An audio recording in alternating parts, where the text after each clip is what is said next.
West Cork Beard Company make beard oil and beard balm for a strong, healthy, great-looking beard.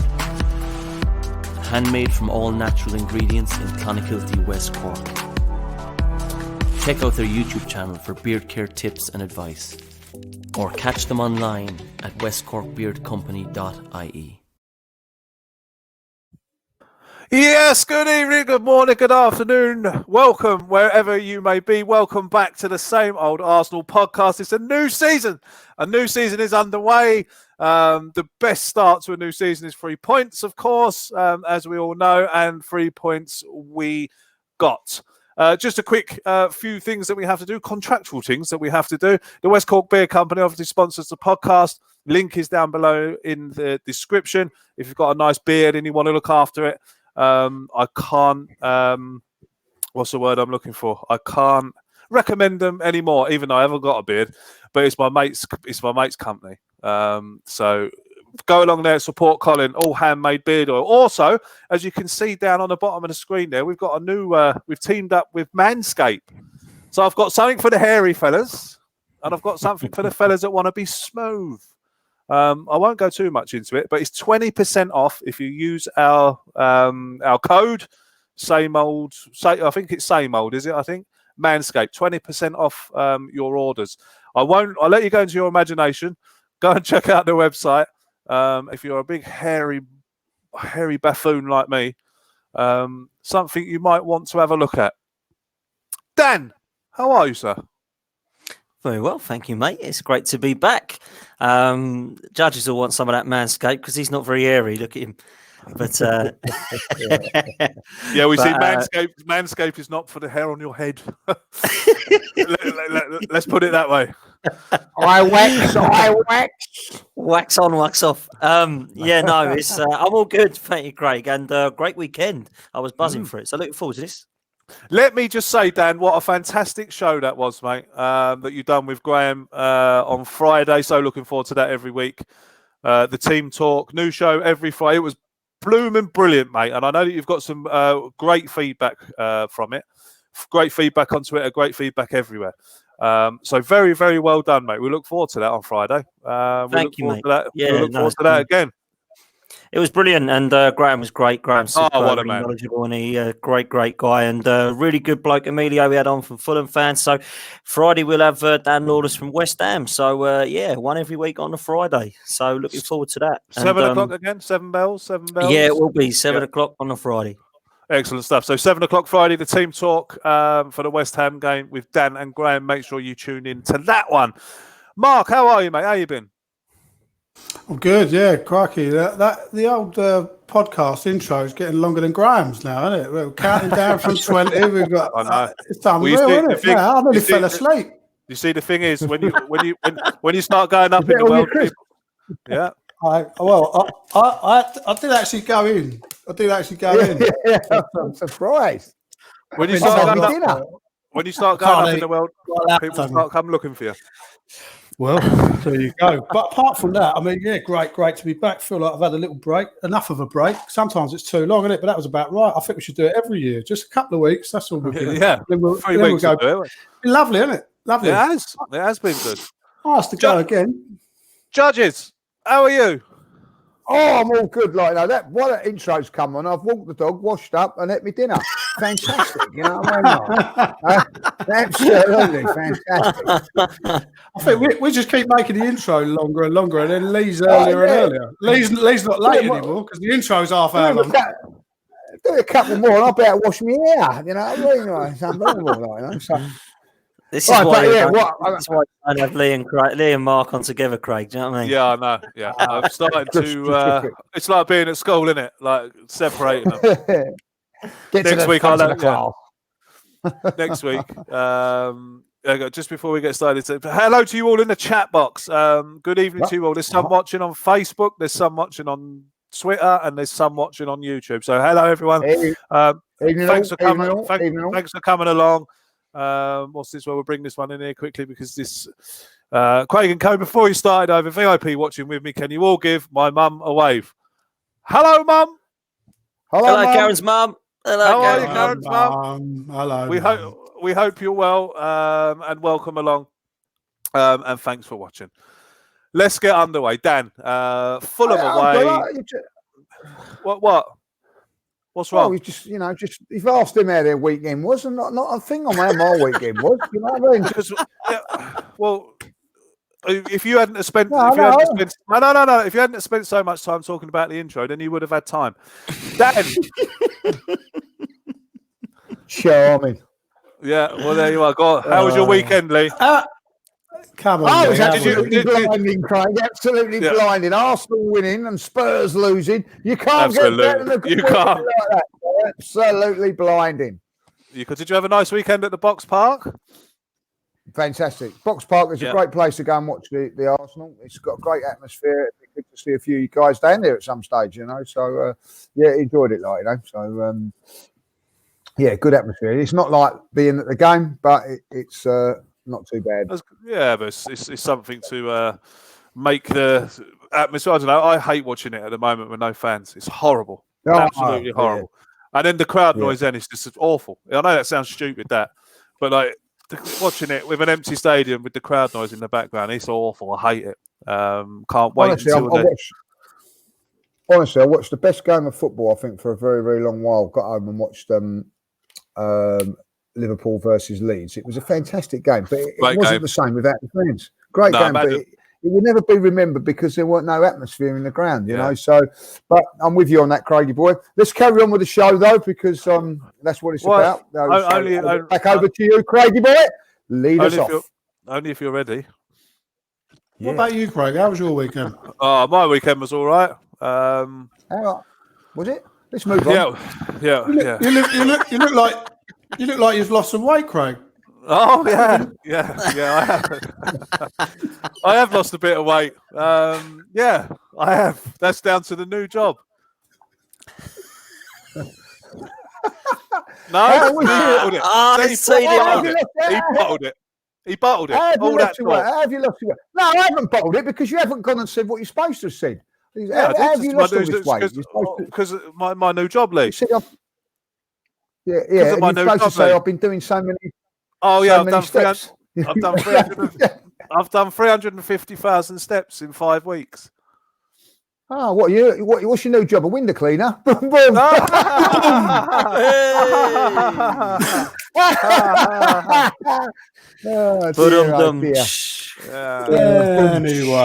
Anyway.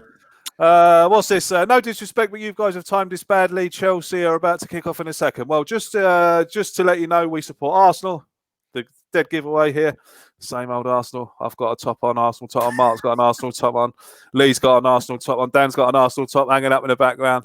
I couldn't give two shits whether Chelsea are playing. To be honest. No. Now, Dan. Lee's definitely watching it. Oh, he is, of course. He's got his little iPad there, like Gary Neville. Thinks he's. No, listen. You can, and one thing you can't say about me. Let's be honest here, right? Yeah, Dan is the podcast whore. He's on everything that goes, right?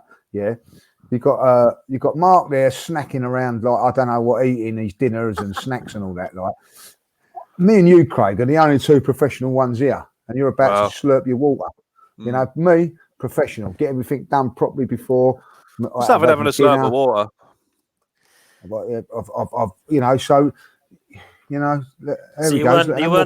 weren't the last one. Weren't the last one on tonight, then, Lee? You would have. No, because I'm arranging things. I'm getting things arranged. Oh, is that what it is? Doing your hair again, mate. I see. Hey. Oh, what's this? You wanted Mourinho, by the way, to be the new manager. Don't come at me with that. Because so did you. No, I did not. Yes, you did. I've never ever would. No, I did not. Yes, you did. No, I did not. Yes, I've you actually did. got on shows when I've said anybody but Mourinho. When we were off air, one night, you said because it was so bad under Emery. We were talking here one night, and you said actually it might have Basil Brush instead of Dick Emery. I'll tell you that now. It might have been on a WhatsApp audio. I've resigned to the fact now. I've had enough of this shit. Brush. There's only one player. We'll have to bring in Mourinho. Bring in Jose. Bring him in. Jose Mourinho's red and white army. It went something like that. So don't give me that shit. Anyway, Dan. Sorry. Yes, for the Craig, people that are watching and for people that listen, I'm so sorry.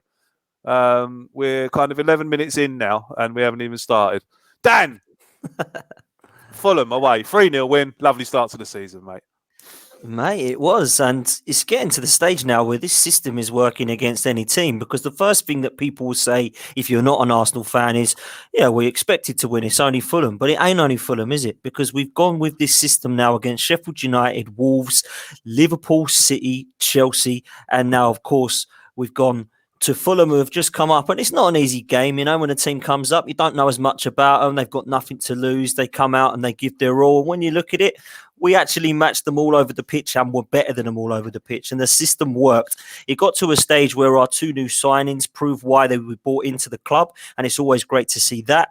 But more importantly, Arteta is getting something out of every single one of these players. There was only two shocks for me, and that was I thought Saliba was going to start instead of Gabriel. I didn't expect him to come straight in. And of course, I didn't expect El Neni to get the nod ahead of Dani Ceballos. But I tell you what, he did, and he did a great job as always. You know, he seems to me that he's just come into that side now, and it seems that he's just become just fed into the Arteta way, and he did exactly the same against Liverpool. So it was a very solid performance. I gave Gabriel my man of the match, and everybody else was saying it should have been Willian. I thought Willian was class, but I don't think you could look past Gabriel for what a debut that was. He's come in, had a clean sheet, scored a goal, been something that we've needed for 15, 16 years, in my opinion, in that position. His aerial ability is brilliant. And I told a lot of you this was a great signing, and I stand by it, because I thought that debut was exceptional. For someone who hasn't kicked a ball for 6 months because France stopped their league, to walk straight in there and put in a performance like that was sensational. And yeah, there's a couple of shaky first minutes from the lad, but he's trying to settle down. And once he did, I thought he looked absolutely fantastic. So great performance, 3 points, and a very consistent, comfortable win, Craig. Absolutely, mate. Mark, what did you make of the weekend? Sorry, I just had to mute myself because I was eating crisp. What a fantastic performance. All the lads buying into it, and I echo what Dan's saying, really. Like, El Nini never really done anything wrong, Craig, hasn't he, the Egyptian prince? Like, what you get 10 out of 10 for energy, for his stamina, and for getting up and down the pitch. I mean, you know, we're all about spending God knows how much money on a 29-year-old who's got a questionable personality, we're told, in Thomas Partey. But I don't know, do we need to spend that huge amount of money when we've got this lad who seems like he wants to play for the club, he wants to buy into Arteta's ethos? I'm not convinced, El Nini, I don't think the lad's done anything wrong. And if Arteta can turn Xhaka into a player, which he has, and then what can he do with El Nini or someone who's got that physical presence? And like Dan says, Saliba, I don't think he's fit. So, and I think he had quite a few injuries last year. So that's why I don't think they're rushing him into this side. But again, like what Dan's saying, that centre half, I mean, we can't get too carried away. And I know I've seen a few people saying, we can't get carried away, it's only Fulham. And they're right. I said the same thing. Let's face it, Fulham are going down. They are going to get relegated. That is a fact. Bless their hearts. Scotty Parker said after the game, we're going to lose more games than we win. They'll do well to win any games. Let's be frank. They haven't got anything really going forward. And at the back, I mean, you take Gabriel's goal, for example, not one of the Fulham players left the floor to try and challenge. Not one of them jumped. Not one. And I'm a centre half, right back, golden rule. If you can't get to the ball, you've got to make it difficult for your man. You've got to jump up in front of him, try and block the flight of the path of the ball. You've got to try and put him off. You've got to do something. They're nowhere near. That's not anywhere near what I would class as a challenge. So he's unchallenged in their 6-yard box, and it's gone through the goalkeeper's legs. Whatever. It's a touch of luck, and that's what you need to make your debut. It's the stuff dreams are made of. But let's be frank, Fulham are poor, really poor. But you can only, this is a game where Arteta gets no credit, does he? You know what I mean? Because he wins and everyone says, you had to win. If he doesn't win, he gets absolutely slaughtered, doesn't he? You know what I mean? But the fact that he's actually set a system up, put a side out, the fittest side he had available, hence the reason he's in there, and we've done the job and got 3 points. So fantastic, some brilliant signs, but keep calm. It was only Fulham. Absolutely. I mean, hard to disagree there, Lee. But I think I agree. I agree with Mark in what he's saying. You have to play who's in front of you. You know, exactly. And I do get a little bit peeved, if that's the right word, when people say, "Oh, it's only Fulham," or it's this and that. If we lose to these teams like Brighton earlier on at the end of lockdown last season, Arsenal are rubbish. You know, as soon as we beat these teams, it's the other team's rubbish. You know, so I like to think that there's a little bit of credit and all that. Like, I'm not going to lie, I weren't overly confident going into the game. You know, people were saying 3 or 4-0 around me. I thought that they was on crack.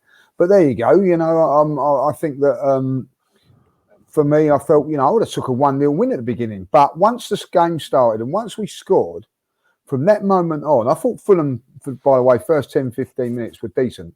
But after that, once we got the goal, Arsenal just went into this mode, which they've done for the last few games before lockdown. You know, been absolutely brilliant.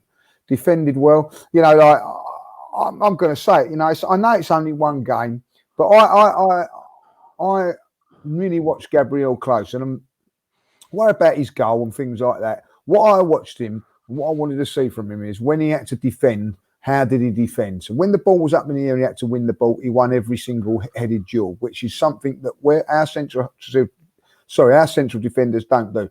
3 or 4 times Holding went up for headers and didn't win those headers, you know. So I look at that and I think that's a big positive. There was a couple of times when Tierney went forward and he had to get across to cover him. He got across and covered him.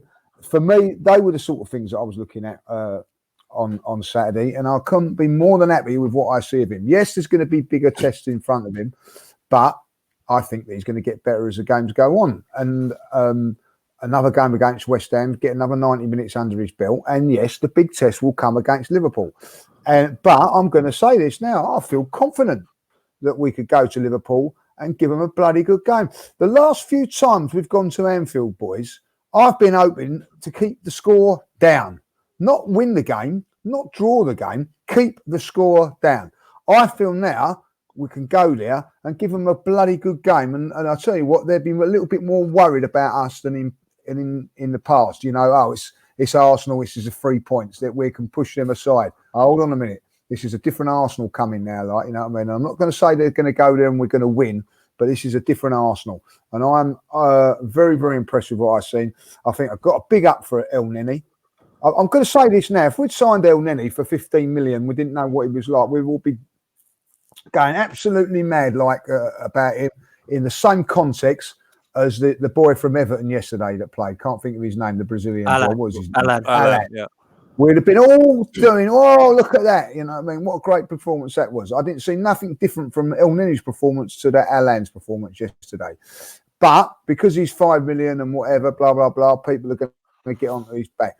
I'll tell you, me, El Neni is going to be a very, very good, important squad player for us. And you cannot win a league or win titles or challenge for top fours or go whatever you want to do with 11 players. You need a decent squad. And for me, he's a decent squad player. I was very, very pleased with him. I don't think he's done anything wrong. No, we're not going to win the league and we're not going to get in the top 4 with him playing week in, week out. I get that. But we will. He could come in and do a job like he did yesterday. And like Danny Ceballos, by the way, was our best player in lockdown, boys. Without a shadow of doubt, he was the best player that we had through lockdown. Did we miss him on Saturday? No, because El Neni came in for that one game. Over the course of a few games, we probably would miss Ceballos. But at that moment in time, again, Arteta, as Mark quite rightly said, went with the fitter players, and it worked. And I think the biggest key point of it all is that you can go down the road moaning because they're not working when they go 1-0 down. What I liked about my Arsenal was we was 3-0 up with 10 minutes to go and everybody's working hard trying to get another goal or keep the clean sheet. Players coming on, little cameo roles and working hard. Pepe come on and put a shift in to bias. Everything, there's a positive vibe around Arsenal at the moment, a positive vibe, and I just hope the board see this and go with it, and don't think, oh, we've done enough, because I consider they've certainly not done enough. They need to bring in a couple more players. But at this moment in time, very, very positive. And I don't care if it's one game. We look on it at one game. And at the moment, we are one game in, and I'm happy. And hopefully after 2, 3, 4, 5, 6 games, I'll be even happier. But at this moment in time, you cannot do more than what we done yesterday. On Saturday, a 3-0 away win. It took us bleeding months to get an away win a couple of years ago. I'm getting on the first day of the season, keeping a clean sheet. I don't care who is it against. I'm happy. Absolutely, London derby as well. I mean, again, you can go back and people say, it's just Fulham, But I think with Fulham come out of probably the hardest league to get out of. They got out of it. So they can't be, they've got to have something about them. Obviously, coming into the Premier League, playing in the Championship, there's a massive gulf of class, but they still got out of there and done it quite well with a nice win at Wembley in the playoff final. But Dan, no coincidence. It's like I'm going to touch on what Lee said. Lots of positivity around us at the moment. Can't be any coincidence that it's Mikel Arteta that's done all this, surely. I just think he deserves all the credit in the world because of the players that we have. If we had a team that Man City have got, then perhaps you could say these players have enough quality and the manager just needs to get the best out of what they've got and hit the heights of what they got. I don't think that you can compare some of these players to the Man City and Liverpool players. They've just not got that same quality. So that's why Arteta deserves the respect he's getting. I'm going to disagree slightly with a couple of things the boys said, just because I've believed that as much as I will happily see El Neni and Xhaka in the side for a couple of games, Partey and Aouar need to come into the side if we want to be pushing for top 4, in my opinion. And I think as much as it's great to see El Neni playing well and Ceballos coming off the bench, we need to be looking at that kind of subs bench and think, wow, look at the quality that we can bring on in Pepe and Lacazette 100%. and Ceballos. And you look at Partey and Aouar, and I just believe those two players, if we can get these two in, which we're clearly heavily linked with, our midfield all of a sudden looks similar to the kind of competitors, let's say, of the opposing sides. And I don't believe that people understand how good these two are, because Thomas Partey is that enforcer that we need. But what he does as well is he's good on the ball, comfortable on the ball, great in transition. He's got presence, he's got power. And what you've got with Houssam Aouar is 100% one of the hottest prospects in football, world football at the moment. And if we can get hold of him, that is a huge statement to everybody else around us. And trust me, pundits around will say Arsenal are now serious contenders for top 4, and they may even surprise. We don't know. With those two players, that would be one of the best transfer windows we've seen. And the last thing I want to say about the game at the weekend in terms of Arteta is Willian. Everybody said that was a washed-up player. I've been guilty of saying we've bought washed-up players like David Luiz, like Petr Cech, like Lichtsteiner before.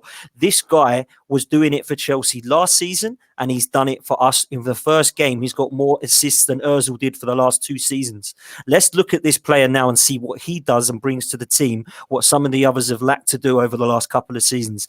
Willian has been, for me, one of a complete breath of fresh air at the weekend, because he's molded into the style straight away of Mikel Arteta. You look at what he was doing in the first half of that game. Go back to and watch Willian. Back and forward. People think he's just on the ball going forward. The work rate of the guy was sensational. So as far as I'm concerned, brilliant start. Let's get the two players in that we are heavily linked with, and let's see what we can do, boys. There's no pressure on us to get up that league in terms of second, third. We need to go and push for fourth. But if we could be a surprise package, I think Partey and Aouar could be the two players that could make us that surprise package. Let's get on to Willian, Mark. A player that I think most Arsenal fans, weren't too sure about when he first came. Apart from me. Yeah, apart from you. I've been raving about him for years. What a performance from him. Looking at that, he could be a very, very important player for us this year. Oh, he will. He's a dead ball specialist. He's like the Brazils that we all know and love, the Brazilians with the ball was gold dust and they never gave it away, and what they could do with a ball was magical. And you see a little bit in the centre half, Gabriel. I think Gabriel at the weekend was actually the highest was involved in the most passes, of any Arsenal player in the entire pitch. He had the most touches of the ball, completed pass rates. He's very, very comfortable in position. That's just a Brazilian trait. Willian is exactly the same, from a dead ball, running with the ball, running without the ball, back to get the ball, tracking back. He is fantastic. Now, we would think 31 years old, say 32. I don't want to get his age wrong. I've just got Thomas Partey's age wrong, and I apologise for that. He's 27. But if we can, footballers of 31 now are not like footballers of 31 20 years ago who have been kicked around a park for 10 years. The hatchet men do not get a hold of these lads like they used to. He's a model athlete, looks after himself, lives the right way on and off the pitch. There's no reason why he can't still be banging up and down like Cristiano Ronaldo is at 36, 37 years old. He is a fantastic footballer, and from, like I say, you see, the free kick he hits the post. He will score free kicks for us this year. That is a fact. And he will, take corners and we will score. That is going to happen, especially when we get Gabriel and Saliba powering in 6'3", 6'2" from set pieces and things like that. So it's nothing bad to say. I mean, let's say this. Let's say that the bad thing people say is this 2-year contract to 3-year contract thing, right? Let's put it on real terms. Like Lee just said, £15 million for El Nini, right? If we paid £15 million for Willian and got him on a 2-year contract, that would cost us more money than a 3-year with no fee contract, because he's not earning £15 million a year. Do you see what I'm saying to you? So we didn't pay a transfer fee. So if the whole package is worth, I don't know, what's he on, £5 million a year, so we're giving him £15 million. If we'd bought him, we'd have had to have given that to another club and put his wages for 2 years on top of that. So we're still financially better off to give him a 3-year deal. So even if he does nothing for the 3rd year, which he will, because he'll be in and around the club and the lads will be learning of him, it's still a cracking deal. And he's a cracking player. And I've been saying it for years.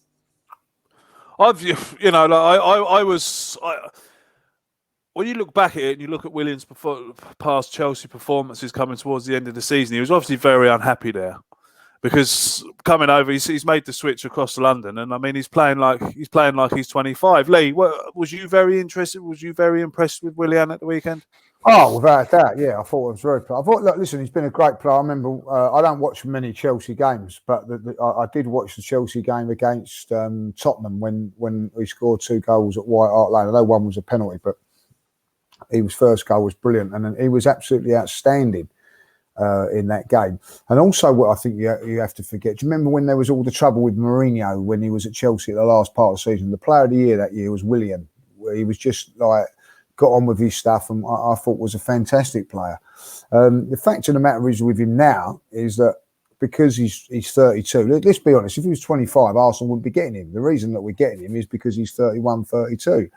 And for the life of me, I don't understand why Chelsea have decided to not give him what he wants, because I felt last season he was one of their better players. And, for us, I think for 2 seasons, he's going to give us what I think Arsenal need. And people seem to sort of not neglect it, but I think they don't think experience. He's going to give us, he's won things. He knows exactly how to win things. So when you're looking into that, the younger players are looking in the dressing room after not just necessarily a great win, but also when things ain't gone well, how do you react? What do you do? Well, I'll have a look at what Willian's doing, because he's been there and done it all before. So I think that's a key. I think that I would imagine Willian's play goes in after that game there and would have walked in the dressing room and said, yeah, job done, let's move on to the next game. Be no celebrating it. There'd be none of this. It'd be like, this is how it's done. This is how it goes on to be when you want to win things. You move on to the next game and prepare properly for the next game. So I think it's going to be a great situation. I also think that it gives us a little bit of extra quality in wide areas, and as you see with the free kick that he can do, he can put in good crosses. I know Aubameyang scored an absolutely fantastic goal, and he did score it was fantastic finish, a great build up, but it was good build up until it got to Willian. When Willian got it, his pass was absolutely exceptional. It was on the money. It was quick pass. You know, it was just fantastic. You know, and I don't think people appreciate that. So I'm a big fan. I'm a big fan of his. And if we can have him for 2 years, and I think that, you know, this is experience that we need. And I think that if you know, when you look at these two guys, I look at this team at the moment, Craig, and I really do look at it. After you watch that, if you was a player like Aouar or Parsay or whatever, you might be thinking to yourself, do you know what? I fancy coming to Arsenal because it's like the project. They're all young players. They're all hungry. I like what I'm seeing. You know, I see David Luiz having the time of his life. I've seen Willian's gone there now and doing well. Aubameyang looks like he's saying it. So he's going to stay. All of a sudden, you know, Lacazette, I think, you know, a big thing on Lacazette. His work rate is sensational. I don't care what anybody else says. You know, he works, and he works tirelessly for the good of the team, not himself. So he will do the runs that will benefit the team or get back instead of benefiting himself. And I think that goes unnoticed a little bit. Like, you know, I'm delighted that he scored. But if these guys are prepared to do that, Craig, they're prepared to do all this sort of work. So I'll be thinking, do you know what? I wouldn't mind coming to this club because there seems to be a project and I might want to get involved in it. So I think, you know, somebody like Hussein Aouar might be thinking to himself, like, I'll have a bit of this. I'll have a bit of it, you know what I mean? Because it's, you know, Arsenal's a massive club. There's a big vibe going on. They all seem to be very, very happy. And one thing I noticed, Gabriel's only just come into the team. When he scored, look at the celebration, all jumping on him and everything like that. When I see the Tottenham documentary thing, they've got tables of 3 and 4 sitting around, or you know, so cliques develop and everything. There seems to be a togetherness with Arsenal.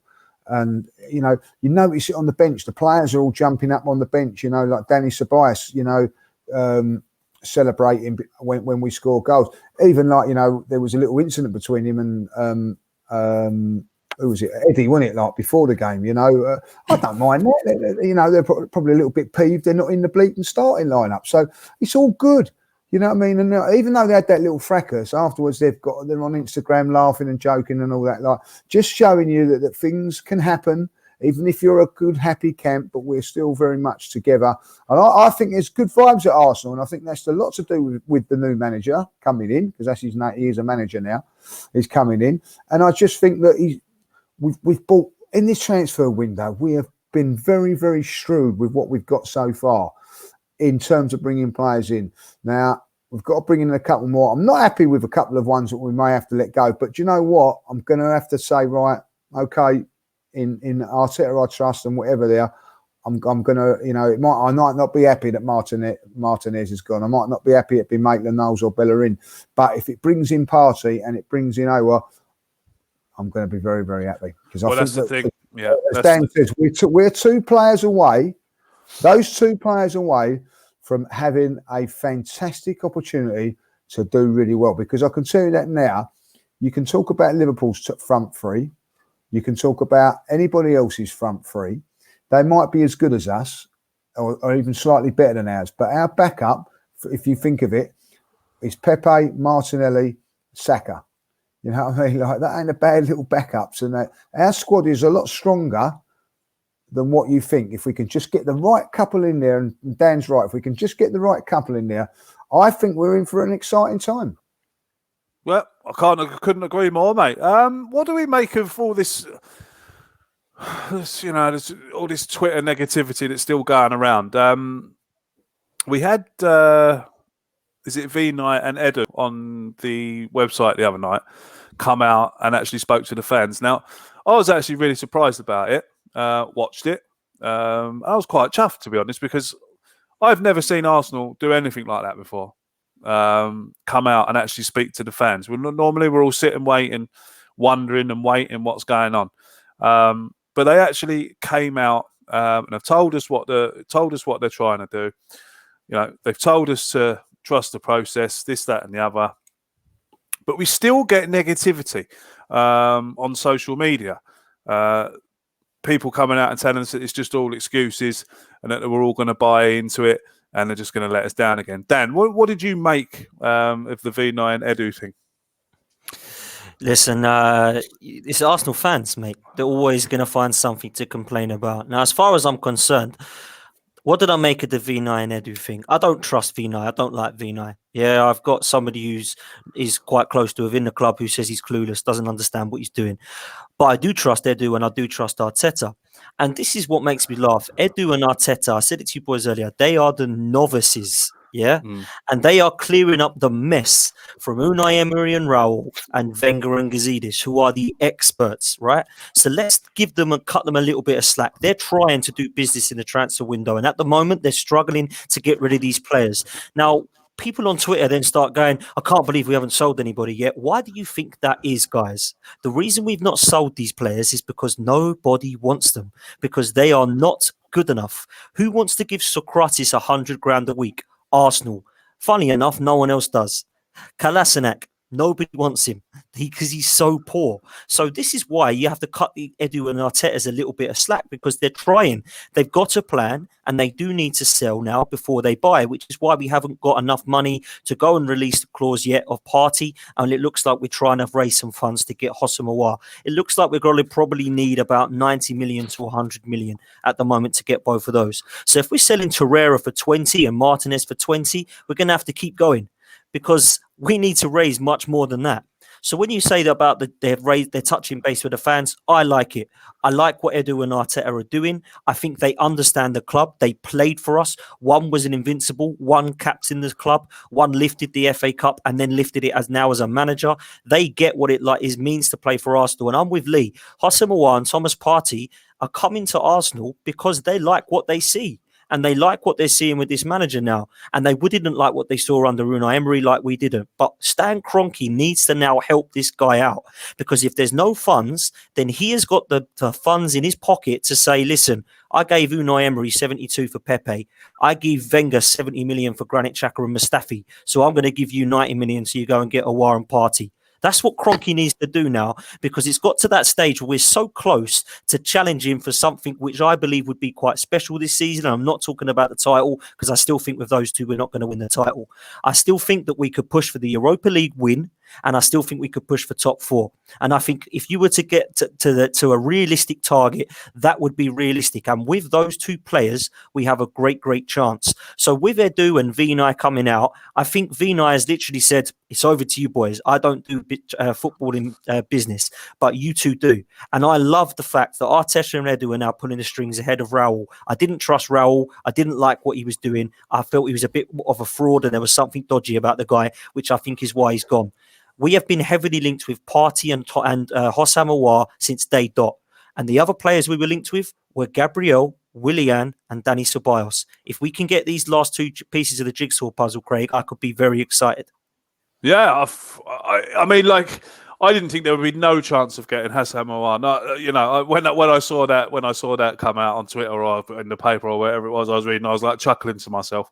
Me and Lee have had this argument over the last 3 years. You know, I've always said to Lee's always said, you know, Arsenal are a big club. We are a big club. We're a massive club. But I've always said to Lee, why would a player want to come and play for the Arsenal? Now, I'm talking about when we were going through our bad time. You know, when Wenger was here and we couldn't win a game, an away game, and we were just playing poor football. We dropped out the top four. You know, we were poor. There's no beating around the bush. In Wenger's last few years, we were poor. And I always used to say to Lee, why would someone want to come here? You know, but now, only over a short time, over a short period of time, I actually say to myself, a player would be mad not to want to come here now, because there is really something going down and it's really looking good. And again, Mark, I'll come to you on this, mate. I put it down to the man. I put it down to the manager. I put it down to Mikel Arteta. Has instilled confidence in every single one of these players from top to bottom. Yeah. Absolutely, they're buying into his ethos. He came through the door day one, and you see when he arrives, and we had that video, didn't we, of him walking around, going into the Mertesacker's office and asking about the drones and telling people, have we got drones? We need to get drones. We've got a lot of work to do. You could tell from then he's just been banging that drum, bang, bang, bang, and they've all bought into it. And if they hadn't bought into it, guess what? They're nowhere near the team, are they? Yeah. You know what I mean? And so get on board. And a few of the lads tried, didn't they, in the first beginning there? A few lads, Ainsley Maitland-Niles, tried at the beginning. Got a little bit, thing, but you look at him now. I mean, Dan's right in what he says. We can't move players out, and that's the key to us getting these two last signings. We've got to get some funds in, and this is why we've seen Emi Martinez has gone, and he goes with our best wishes, and we can't thank him highly enough. If it is to be Aston Villa, really good luck to him, and thanks for the FA Cup heroics, and. But we need the money. I'm just super pleased that we didn't take that ridiculously low offer for Ainsley from Wolves, because I think we really regretted that. But sadly, that's the kind of calibre of player we're going to have to lose to get these lads back in, to get these other lads in, But it's a very, very difficult transfer world out there. I listened to it all. And, there's big reports today about Man United trying to get Sancho, and they're haggling over the fee and trying to get that reduced down. Now, this is Manchester United here. If Sancho is their last piece of their puzzle, they're still haggling over money. And Dortmund are saying to him, well, look, we know that Real Madrid are interested in Sancho, but they can't afford to come into the market this year because of the £500 million money they're spending on the Bernabeu this year. Next year, Real Madrid will have money. And so they're saying, if Man United don't want to pay the £110 million this year, that's fine, because next year Real Madrid probably will. Unless, of course, Mbappe, who is going through a power shift with Paris Saint-Germain at the moment. So the complexities of the transfer market, it's not just about if you've got the dough, go and buy this lad. You know what I mean? It can have this domino effect. And because we've got this late window, don't think it shuts to October. It's October the 7th, I think. Yeah. Yeah, so it doesn't shut till then. So we've got a couple of weeks, and what you'll see is that something will happen, something will trigger. Bellerin will be sold to Paris Saint-Germain, and all of a sudden it'll go. Yeah, domino effect. Like it did the year we sold. We sold a Giroud, didn't we, to Chelsea? And Batshuayi ended up going out to Dortmund, and then we ended up with arguably the greatest striker, or well on his way to being, if he stays. Please let him stay. Very, very difficult to transfer market. It's not just cut and dry. But to answer your question, 100%, I agree with Arteta, and his promotion from first team coach to manager this week proved to me he is winning the confidence of the directors. He is winning the battle of power in the halls, and the players are buying in. Not just the players, but the directors are buying in. So please, please, please, if they can just find a way to back him with his last two lads, like Dan's saying, we will be banging on that top four door for sure. Absolutely. Just before we go to Lee, good evening to you all. If you are watching us live, over 500 of you here this evening with us. So hello to you all. Thanks for the support. And of course, hello to you if you're watching on the catch up or you're listening to us on audio, Spotify or iTunes. Lee, this was going to come up. Mr. Aubameyang still hasn't signed the deal. Or should I say, it still hasn't been confirmed. Announced that he's staying. Are you worried? No. I've got it on good authority that it's already done. He signed it, or he's agreed to it. Everything's okay. I think the most important thing is he's happy with everything there. The only thing that I think that maybe just holding it back a little bit is, that I don't think he's probably, like myself, 100% convinced with what's happened in the transfer window at the moment. I think that, if they were to sign a couple more players, the ones that we're being linked with, why wouldn't he want to sign? Because he's going to be captain of a very, very good side. Lee, do you think, Lee, can I just ask you, Lee, do you think that in any way, shape or form, Aubameyang signing the contract has got anything to do with his mate Laka staying? Well, it could have something to do with that. I don't know. I think that, I think Lacazette's a difficult one because I think, unfortunately, he's one of those players that we could get some money for. But do we? I think that, when he performs like he did yesterday, I think that he was fantastic. But I still state this now, that with this system and the way it is, I think if Arteta really wants to play this system with a false number 9, and that would be someone like Aouar going in there, or somebody like that playing that sort of role, and letting us from the wide players being our more creative players. A little bit like what Liverpool do with Firmino. Firmino's really a centre forward like a Lacazette. So that's how I see it. But for me, I think that we're going to have to let a few players go. I really do think that it could be Lacazette, could be one, Bellerin, and I'm going to say it now. I think Maitland-Niles is still not a convincing one that I would say put my house on it that he's going to stay. So and I think Dan's right what he said, that because those ones there are unbelievable. The only 2 players that we've been linked to selling have been Martinez and Maitland-Niles. There's a reason for that, because they're 2 good players. The rest of them have not been. Torreira, everybody goes mad about Torreira, blah, blah, blah, blah, blah. If he was that good, it'd been easy to sell, wouldn't it be? But we've not been able to get. He's not been easy to sell. I'm think he's a good player, but to be honest, if you're going to win titles and you're going to challenge for top 4, he's not the answer, guys. So like this gets some money for him. But I'd just like to come in there, though, because I'm actually gutted about Torreira. I thought he was going to, arguably his best game. I mean, that picture there now, we'll just bring that back. That picture there now is obviously when he scored against Spurs. Arguably his best game in an Arsenal shirt. And I'm happy that it was that day. But I'm actually gutted about him, and I'm actually quite disappointed that things haven't worked out for him. And it looks like he's off to Torino for 24 million, I think. Yeah, not good enough. But these are the kind of players that we've got. Good luck to him. Yeah. Not a fan, Lee. Not a fan. These are the... No, listen. It's not that I'm not a fan. I'm fed up with seeing also run players. You know what I mean? Playing for his football club. Yeah. You know, I want to see top class players coming in. Like Craig's saying. I don't understand what Craig's saying. He had a fantastic game against Spurs, but you know. Did he have a fantastic game against Liverpool? Did he have a fantastic game against Manchester City? These are we got to get into our ends that these players are not good enough. You know, they're all right for squad players if they want to be squad players. But the most important thing is, which people don't forget, we've got 33 players on the books at the moment. We can only have 25. So somehow we've got to trim down this squad. And we're saying, right, we want to bring in Partey. We want to bring in we want to bring in another goalkeeper. You know, so we're going to have 37, 38, 39. It's not about the money, I don't think. It's about trimming down the squad. And also getting some sensible money so that we can turn around and go, do you know what? You know, like really see, if we sell Torreira, we sell Martinez and we sell Guendouzi, that should give us 50, 60 million. That buys you Partey. Then you've only got to find 40 million, right, to get another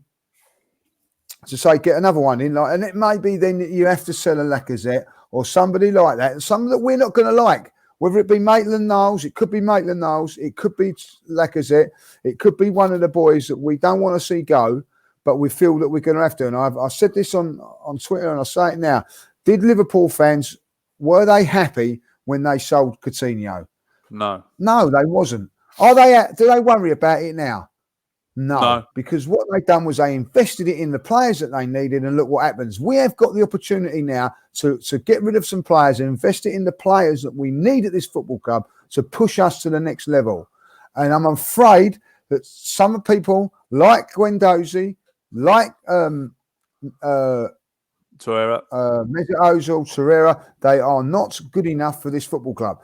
And the likes of Cedrics and all these players there are all right for backup. But the likes of Socrates, the likes of Mustafi, good luck. See you later. Thanks for what you've done. You will not be missed. And I'll tell you why you're not missed, because I'm going to be a ruthless fan from now on. I want to see us moving forward.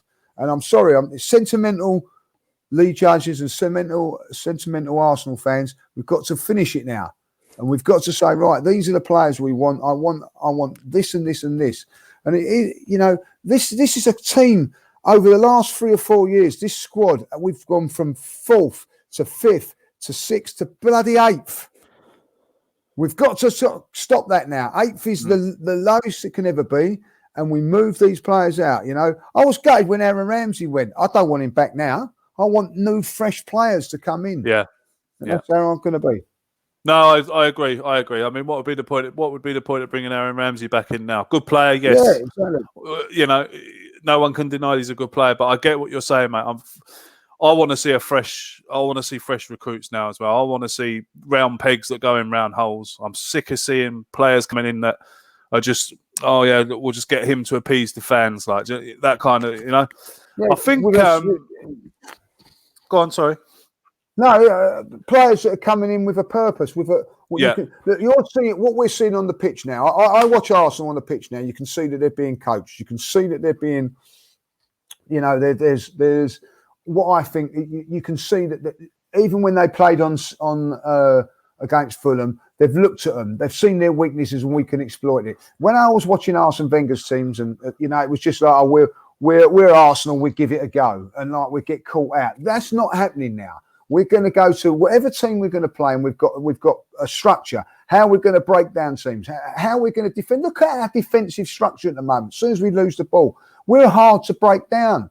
We ain't having shots being rained in at us at the moment. Like, you know, there's a structure. It's not just coincidence that's happening, boys. That's being happening on the training field. It's being done. So we're seeing positives. We're seeing progress. We're seeing everything there on the training ground. Now what we've got to do is see that sort of structure in the boardroom on our transfers. So we're going, do you know what? He's the one we need because he's going to do this and he's going to do that to our side. Like we have with Gabriel. All of a sudden, for so long, we've now got a central defender that we're all looking at and going, that's what we've wanted. Big, strong, powerful centre half. We've been wanting that for 15 years.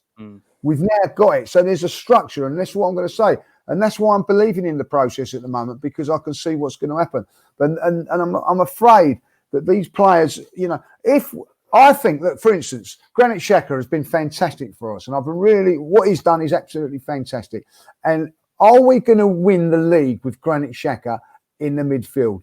Probably not. No. But we might get top 4 with him.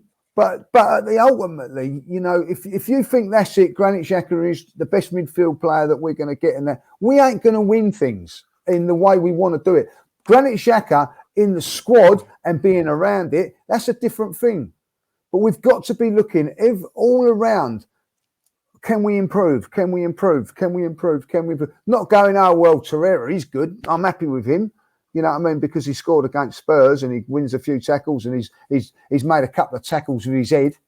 Fantastic. You know what I mean? But that ain't going to be where you're going to be. And that's how I'm going to be now. Like, you know, I want to see us looking at it as positive as we are on the field, off the field as well. Well said, Lee. Well said indeed, mate. Dan, there's another player in there that we talk about most weeks. Still missing. Now, I want to go on to this conversation, but I don't want us to get all personal on him. He comes out on social media the other day and says that he's ready and he's willing to go. And then we see on Saturday again, he's not even in the squad. And obviously, everyone knows who I'm talking about, and I'm talking about Mesut Ozil. Now, we all know how good Mesut Ozil can be. We all know that. There's no question about how good he can be. When he first joined this club, I couldn't believe it when he signed. Now, Lee, just being silly there, because if he backs himself out of his footballing knowledge, he knows exactly what I'm talking about. Why is Mesut Ozil still not in this team, Dan? I don't want Percy personal. I want to know why you think he's not in this side. It's clear for me. Mesut Ozil does not see that he is bought in to the way that he wants to play football at Arsenal Football Club. He doesn't fit into the philosophy. His attitude is wrong. And he is more interested in getting on social media than assisting goals. It's as simple as that. He's interested every day of going on PR. The whole signing was a PR stunt, if we think about it. You know, the whole contract renewal was a new PR stunt. He's a fantastic player, Mesut Ozil. Absolutely fantastic. But his mentality is about as poor as someone in the conference. So when you've got a mentality that weak, and you've got an attitude that stinks, you're not going to get into this side, because you look at the attitudes that stuck not that long ago for Mikel Arteta, and you see the ones that have progressed and changed. And I'll bring Granit Xhaka into that as well. I'll bring Maitland-Niles into that. I'll bring Pepe into that. I'll bring Ceballos into that. Look at Ozil and Guendouzi. They threw their toys out the pram. They're sitting there with brollies on the bench, not bothered about coming on. They're going on Instagram telling everybody they're ready, that they love this club, that they're happy in London. They will try for this team. It's all a PR stunt. This, for me, is that we be the best time ever when this guy goes. And in 2021, I'll be so pleased when his contract is up, because he's going nowhere. He's staying with us for another season. It's clear nobody will afford him.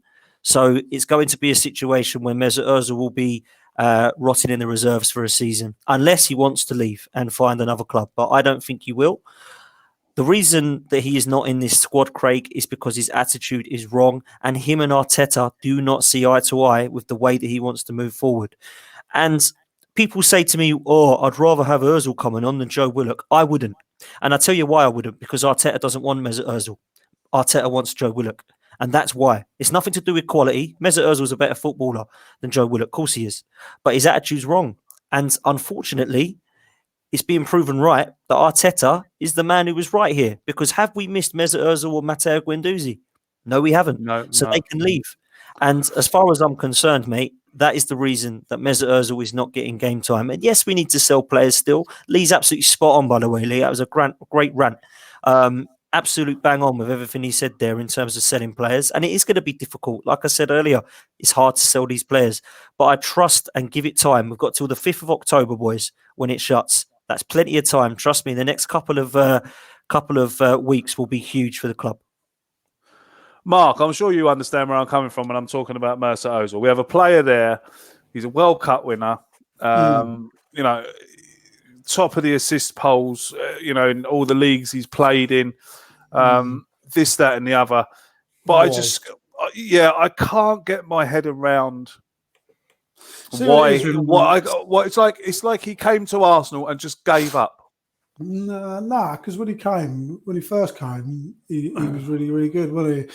See, what it is with Mesut Ozil, I think, is that, to say about I don't know the bloke, so I can't talk about his character. What I do know is that he's got some character, some self-belief to be riding this storm and to be steadfast in his belief that he can stay and he's a part of the Gunners family, and he is all over social media, and he's one of the most followed footballers on the planet. He's a marketing dream. I don't dislike the guy. It's not personal. Do you know what I wish? You know what I really wish? When you think back to the Mesut Ozil that won the World Cup and played for Real Madrid and won the European Cup or whatever, he was in a team of very, very good players. I wish Arsenal were a good enough team to carry him. Yeah. And unfortunately, we're not. We cannot afford to have a lad who will unlock a defence once in 90 minutes and not put a shift in. We ain't afforded that luxury with what we've got. We need 11 lads running more ground, chasing harder than putting a maximum effort in to win that game physically, mentally, all over the pitch. We have to win our duels. We have to win our battles. I wish, like the Germany team that won the World Cup, we could carry him, and we can't. And that is the sad thing with Mesut Ozil, is that if he was playing Real Madrid, he would look like the Rolls Royce that he can be, And at times over the years, I feel for him that he's been trying to set up Nicholas Bentner. He's been trying to roll balls through to Olivier Giroud, who can't move. He's been playing with the wrong players, and it's sad now that it's looking like we're going to assemble the back line to actually afford to have him in the team. And we're probably his contract's going to run out, and there'll be absolute uproar if he gets a new deal. So the board won't do it. it's a real shame, the situation with him, because I don't. It's just bad timing, and sometimes in life, you ask for that. You ask Fernando Alonso. Is he a worse driver than Lewis Hamilton? No, he's just been very unfortunate with the cars he's had. Do you know what I mean? And Mesut Ozil, I just think he's been really unfortunate. He's played for Arsenal, possibly in the worst period of our football club's history. But yes, it is time to move on and draw a line under it. But I'm not sure that he will leave this year, and I wouldn't be surprised if we get these lads in, if he does come in and play some form of part in Europa League run, in League Cup run. I think he can do a job. I think he can. Why do you think, Mark, that there's 4 managers now that are giving up on him? Do you know what I mean? Arteta, that's what I always keep going back to. That's 4 managers. They all come in and they all know that he's got the qualities, don't they? They all know that the player there was a player in there. That's the thing, and they all know that the huge investment the football club has put into him, that's in their best interest to try and get a tune out of him. But if he's, like I say, if he's not willing to buy into what these other lads are doing, and he is of that generation, he is of that player that believes that somebody else should be doing the running for him, which unfortunately football has moved on, hasn't it? And you used to be able to have a number 10 that floated around, didn't drop back, didn't just went missing and then drifted in and out and won games and didn't win games. And you used to be able to have a player like that in your team and it would be okay. But in today's game, you watch Man City, you watch Liverpool, they haven't got a player like that. They all just run and work for the team. And that's, sadly, he's possibly born in the wrong era. Lee, do you think there's, like, when you sit down and think about it, and do you think the league has got a lot to do with it as well? Because if you watch him in Spain, when he was playing for Real Madrid, he had so much time on the ball. He could sit there and think to himself, right, where am I going to put this? Oh, look, there's Cristiano. I'll just fucking pass that through to him there. In the Premier League, you haven't got that time to sit on the ball and pick a pass. There's someone going to clatter you. There's someone going to clatter you from behind. But while you're making his choices, is it the league? Is he not built for this league? It's a tough one because I think, there are times when he has done the business in the league. So I look at it and think, maybe it ain't that. Do you know what I think it is? I really honestly do believe this. He's had it all too easy too early. He's won everything. And I just think that, the hunger and desire has just probably gone out of him a little bit. There's people in the chat there saying that he fell out of football. He's fallen out of love with football. Yeah, I think that maybe I don't think he's fallen out of love of it. Like the hunger and desire to be the best has probably gone out of it. Other things in his life might have took over.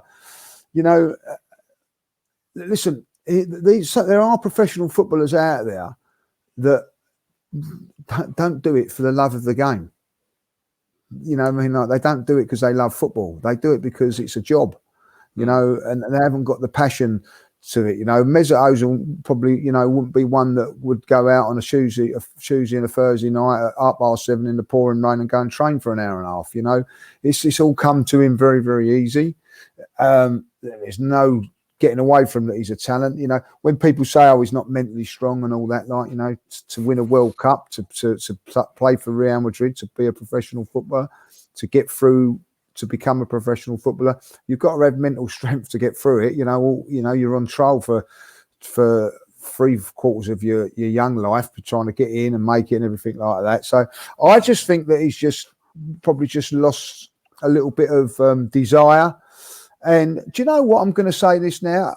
I think that, people are saying, oh, he should just play in the Europa League and all that. I honestly think that if you said to Mesut Ozil at this moment in time, you're not going to play, you're just going to be on. But I don't think he's going to be that too bothered. So, I'll come in, do a bit of training. Yeah, I've still got a nice London lifestyle and everything like that. Now, after 6 months, he might get a bit of passion for the game again on whatever. I don't know, but it just seems to me that he's not bothered about too many things in life other than having a good life. Listen, for me, if you look at it and someone said, I'll tell you what, I'll pay you £350,000 a week. You just got to train, turn up, play. I ain't got to play. I'll take it. You know what I mean? And I think that he's probably at that stage. I think he's at that stage now of his career where he's thinking, do you know what? I ain't going to get no better. That's the bare minimum, mate. That's what it is. Yeah. That's the bare minimum. And I also think that sometimes along the line, and I've seen this with players, even in the level that I play, they get to a certain age and they just fade. Whether it be 30, some people get to 30 and become a better and better and stronger, and others just fade. And I think that's your powers fade, and it happens at certain stages of your 32, 33, 34, and I think at the end of the day he's not as powerful as what he was, and I just think that he just thinks, do you know what, I'm not going to get it back. Let's live the life.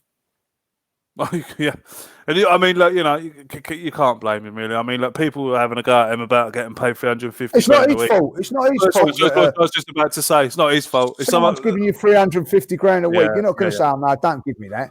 Don't give me that." Of course, just give me 100. I'm not worth that. You know what I mean? Don't be silly. That's not. I don't blame him for the contract. I never ever look at him and go, "Oh, he should be doing better because he's on 350 grand a week." I don't care. He's in the team because he's an Arsenal player, and it's never bothered me how much money you've got and all that. It's what you do, and don't ever see Lee turning down Big Macs, do you? If you never look at this is it. Listen.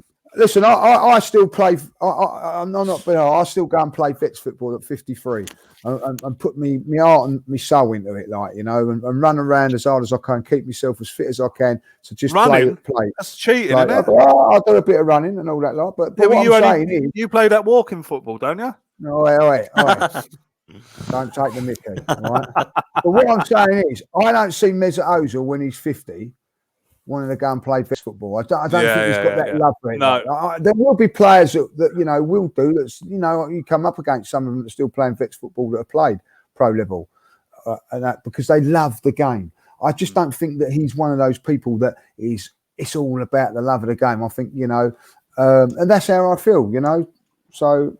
Someone like Nigel Winterburn, older than me, still plays because he loves football, not because he's doing it for money or whatever. He's doing it because of the love of the game. And I don't think Mesut's got that. Stan the man brings up a great point. Says, why did Madrid sell him? Because he didn't want to leave there. Carlo Ancelotti had the choice of getting Bale in and then either leaving Ozil or Di Maria. And he was like, I'll keep Di Maria, cheers, you can go. Why did he do that? Because he didn't have no faith in him, and neither did Emery. Neither did. Bale at the time was the best player, probably the second, third best player in the world as well. Come on, you know what I mean? Well, and to get Gareth Bale, they had to fund that. Real Madrid. But he had to get rid of either Ozil or Di Maria, didn't he? That's what I'm saying. I'm not blaming the Ozil. If us signing Mesut Ozil for all these years got Gareth Bale out of Tottenham, then the whole thing's been worthwhile. Very true. Wenger's done it. That's it. Wenger's done it again. Give him a pay rise. Give him a new contract. So we move at the weekend, a home game with West Ham, another London derby. How many times has that happened at the start of the season? 2 London derbies straight off the bat. Got beaten by Newcastle quite easily. I watched it. They look terrible. I mean, they do look very bad, West Ham. And when I look at West Ham and you look at the story, it's very much like ours. They've been taken away from their traditional home, promised this and promised that, come to this big oval ground that's going to hold 60, 70,000 people and we'll be up the top of the league. But it just seems to have really, like West Ham fans, I mean, to be a West Ham fan, well, they've really had a kick in the nuts. Like, I mean, I don't know. We go on about leaving Highbury round the corner, but leaving Upton Park and having to move to the Olympic Stadium. And I mean, Upton Park was one of the last traditional football stadiums left in the Premier League, wasn't it? Close to the pitch, that old world feeling about it, Upton Park. Being in the middle of East End of London, but I just can't see. Normally, when we play West Ham, I'm like, I don't know about West Ham. They're one of them teams that could do something to us, But going forward into this game, I can't see nothing but an Arsenal win. Dan, surely. No, you're right. And I'll be very disappointed if we don't take 3 points at the weekend because I feel that West Ham are in serious trouble. I looked at them the other night, the way they set up very negative in midfield with Thomas Souček, Declan Rice and Mark Noble. I mean, that's not one to scare everyone, is it? Let's be honest. And I think some of their forward players are just a little bit inconsistent and have some fitness problems. I think they can cause us some problems. Antonio did last season. But if we set up like we did in that system that Arteta seems to get these players drilled into now, I think we'll have a nice, comfortable victory at home. And it's not going to be easy to start with because I think West Ham are going to know that we're going to come and how we're going to try and set up. And David Moyes is already under pressure, because that's what happens at West Ham with the fans. They put pressure on the manager straight away. And we've seen that with Moyes before. So they're going to want to try and take all 3 points from this game. They're not going to want to come sit back and take a draw, I don't think. I think they know they need a win. And against a big team like Arsenal, that would be good for them. So I think they're going to try and come at us and try something different. But I think we'll have enough for them and get a comfortable victory because we need to. We need to. Yeah, absolutely. Mark, what do you reckon, mate? Sorry, broke up there. Mark, West Ham, what's your predictions? We're going to smash them, aren't we? They're going down. I watched. They're absolutely terrible. Absolutely terrible. I'll tell you what, if we can smother, if I'd be saying to, if I was Arteta, I'd be saying, get all over that Declan Rice. He is useless. Gives the ball away left, right and centre. Honestly, if we don't score 4, I'll be disappointed. Lee? Yeah, do you know what? I feel for West Ham because, like us, as you said earlier on, that they've had to move away from West Ham as well. Do you know what I mean? Like it's not like us; they've had to move away. We ain't just gone round a corner, and at least our stadium's a football stadium, where there's not. So I feel for. And do you know what? I know that we've been lied at, and we have been lied at. They've been. Oh yeah, they have had their pants pulled down. They have had their pants pulled down and slapped. And they're the only board in the league that are glad there's no fans in the ground, aren't they? I'll tell you what they are. Yeah, you know what I mean. They are because they are, and that's the only thing going for them at the moment. Like what I would say about West Ham is that I wouldn't underestimate them because before lockdown they played us. We beat them 1-0. They were far better than us. Yeah. But but since then we've moved on, and I'm with Mark on this, and I've got my mate Paul at work is a West Ham fan, and he's saying the same thing. You're going to stuff us, and he's not just saying it to just cover his back. He said before the game against Newcastle, we get beat. They've bought no one. They've got this and got that. They are there for the taking on Saturday, and I honestly think, like Mark, that this game is just as important as the game against Liverpool because this has showed it's a little bit more about mentality. What can we do? We're expected to win this game, or as people are saying now, we're expected to win it well. And I honestly think that West Ham, are in a real. And then I'm just going to have to quickly say it because it is a poignant part. Is that Jack Wilshere can't even get in this squad? What the hell's happened to him if he can't get into this squad, let alone the team? I'm with Mark on this. They're trying to buy him off, aren't they, Wilshere? They're trying to get him out, aren't they? Yeah, that shows you how poor they are. I expect Arsenal to win this game comfortably. We're at home as well. The way we're playing, the confidence and this should be one where the likes of Willian, Lacazette, and Aubameyang are going, it's fill me boots time. Let's get me old goals in there. And I see us winning quite comfortably this one at the moment. Not because Arsenal are so fantastic. It's more that they are so poor. Yeah, a lot of people in the chat saying that I think they agree with us. Really, we should be winning this. There's a lot of 5-0s, 4-0s, 3-0s, this, that, and the other.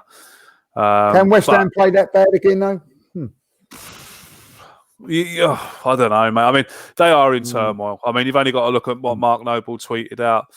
Everything like that. Yeah. Do you know it's what's going behind what is going on behind the scenes there? I mean, what we don't know about. Goodness me. So they can't score a goal for love nor money. So they thought, I'll tell you what we'd do. What we'd do? We've got this really bright young talent who's grown up round the corner here. Yeah. He's West Ham through and through. He's had a cracking season for West Ham. We'll sell him. We'll flog him for nothing. That will bring us to the end of the evening. Thank you very much for sticking with us for the hour and 15 minutes. Over 600 of you watching live. Amazing numbers for our first podcast back at the season. Thank you very much indeed. Remember, we do have our own new little show happening across the water in America. It's on Tuesday evenings. Well, it's Tuesday mornings for us. I believe it starts at about 2:30 in the morning. It's 9:30 at night in America, where they are. So if you're American watching this tonight, no more getting up early. You can watch the boys in America, the same old Arsenal USA. They're doing really well. I've watched the last 2 shows. We're getting a bit of a character coming out of there, though. This fella dressed up as a wrestler. The Arsenal, he's actually got his own Twitter account that he set up that's going around America on a push bike, warning everyone that they should watch the same old Arsenal USA dressed up as Rey Mysterio. It's actually quite funny. People are telling me it's childish and this, that, and the other. I mean, so what? Jesus Christ! Lee? Is it not you, Lee? No, it's not Lee. No, it's not me. No. I thought it was you. Not me. I'm funnier, right? Thanks for watching us this evening. My thanks to Dan. Thank you very much, sir. Thank you, Craig, and thank you, boys. Enjoyed that one, and please come and join us on Friday night at 7 o'clock for the West Ham preview. Join Dan and Graham for the team talk for the West Ham game. Mark, thank you very much, sir. No, it's all right. I'm only here because Graham's at work, so hopefully he'll be off. Hopefully he'll be off. Everyone will be pleased to know that Graham's got next Monday night off, so he'll be with you. Yeah. And I can get on with me eating. Yeah, you can eat while you'll be able to eat without disturbing anyone. Judges, thank you very much, mate, for your time. I know you're a busy man. I know you're a busy man with all these affiliate places you be going to and these black tie dues that you have to go to and that, but always here on a Monday night for us. No, I love it. Absolutely love it. Why is this geezer having a pop at Lee saying he'd have to get a penny farthing out to do that stunt? Nigel, what are you doing in there, Nigel? Nigel, come on, sort him out. He ain't got a photo. Fella, you know what I mean? Get a fix 72, you know. How do you know you got a penny farthing, Lee? Well, I'll tell you, you know. I've got 3 of them. You know what I mean? Again, obviously, Nigel's falling asleep while watching the Chelsea game. or that's Graham on a burner account. Yeah. Good luck with your step ladder anyway during the week, Craig. Yeah, thanks very much. Thanks for watching us live. Thanks for watching us live. Thanks for watching us if you've just caught up, and thanks for us if you're watching on Spotify or iTunes. We'll see you again next week. We'll be talking about the West Ham game. Until then, up the Arsenal. Take care of yourselves and each other. Up the Arsenal. Up the Arsenal.